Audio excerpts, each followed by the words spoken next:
तर ही आहे मेरिटची मशीन फुल सेटरवाली। तर याच्यामध्ये आपण आज शिकणार आहोत की धागा कसा टाकायचा तो। तर सर्वप्रथम आपण याच्यामध्ये रील टाकून घेणार आहोत। तर रील टाकून झालेला आहे। मग नेक्स्ट आपण हा धागा याच्यामध्ये सेकंड मध्ये टाकायचा आहे। मग आपण हा धागा ही चक्री आहे त्याच्यामधून काढायचा आहे असा, आणि इथून असा लॉक करायचा आहे। असा लॉक केल्यानंतर हे याच्यामध्ये टाकणार आहोत। मग त्यानंतर आपण वरती जो सर्कल आहे त्याच्यामधून काढून घेणार आहोत।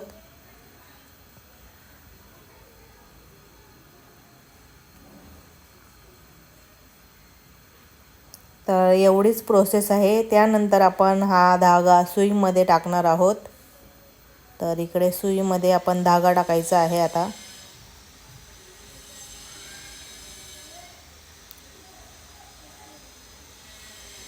तर असा मेरिटच्या मशीनमध्ये धागा टाकण्यात येतो। तर व्हिडिओ आवडला असेल तर नक्कीच लाईक करायला विसरू नका, शेअर करा।